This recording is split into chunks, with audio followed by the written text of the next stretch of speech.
айтады, қош келдің Құдай қосқан құдаларым, төрімде не десең де құбаламын, бір жүріп бірге күліп қарсылайық өмірдің енді қалған бір алабын дейді қазақ. Сондықтан мінекей келген адамдарыңызға Алланың нұры жаусын.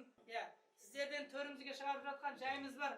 Кезінде бір ағамыз есігінің алдында қызмет жасап жатса, есігінің алдына келіп бір көлік тоқтапты. Көліктен құда түсіп жатыр екен.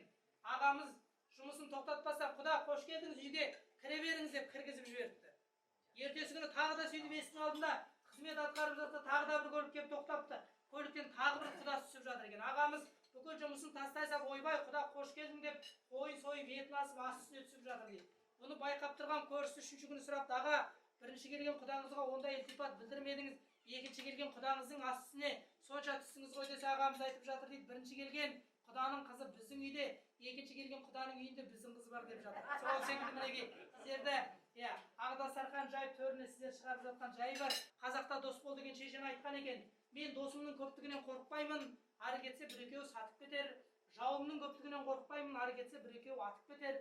Мен қорқамын, менің басымда қандай да бір қиындық болғанда мен секілді қиналмайтын, менің басымда қандай да бір қуаныш болғанда мен секілді қуана алмайтын жаннан қорқамын деген екен. Енді бүгін ақ дастарханға осы Қанатбек ағамыз бен Сайра апайымыздың шаңырағындағы дүбірлі қуанышқа ақ тілегімізді, ниетімізді, ақ жарма тілегімізді баршамыз арқалап келіп отырмыз.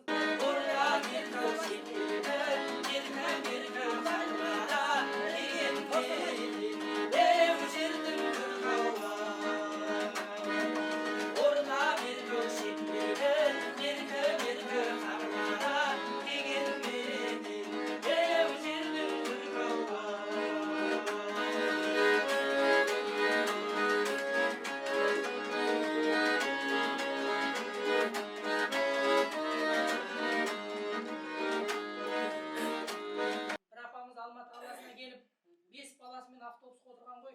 Содан 5 баласымен автобусқа отырып, 5 баласы арлы-берлі шулап жатса, водитель жігіт айтты, апа, мына бала шағаңыздың барлығын шулатып, қайда бара жатсыз деп сұрап. Содан апамыз айтты, әй Өсіп, жекжат жұраттарым, құдандалы болып жатыр, құда келіп жатыр, құдалыққа, тойға, қонаққа бара жатырмыз десе, әлгі водитель жігіт айтты, апа, ақыры сол біреудің үйіне құдалыққа, біреудің үйіне қонаққа барады екенсіз, ең болмаса, мына бала шағаңыздың жартысын үйге тастап кетпедіңіз ба десе, апамыз айтып жатыр дейді, ой, қараңғы ақыр онсыз да сөйткем деп жатыр дейді. Сол секілді Алла қаласа бұдан ағызымыз әулеттеріңіз оншақты құлға, оншақты қызға бөлейтін тамаша келінің қатарынан болсын дейді. Махаббаттың 3 түрі болады дейді. Біріншісі көбелек махаббат, екіншісі сүмелек махаббат, үшіншісі керемет махаббат дейді. Көбелек махаббат дегеніміз жасы 60-70-ке жеткенше әркімге көз салатын махаббат.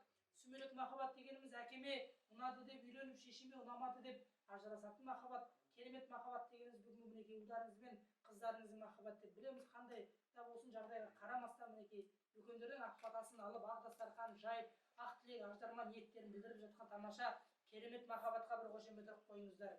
Енді кейбір құдалықтарда асаба болғаннан кейін біліп жатамыз ғой, кейбір құдалықтардың бірінші дастарханы ерте бітсе екен деп жатады. Себебі алып келген жақ, алып келген дүниелерін бере алмай күтіп отқандар ала алмай қиналып кетеді. Құдай қатар жүзген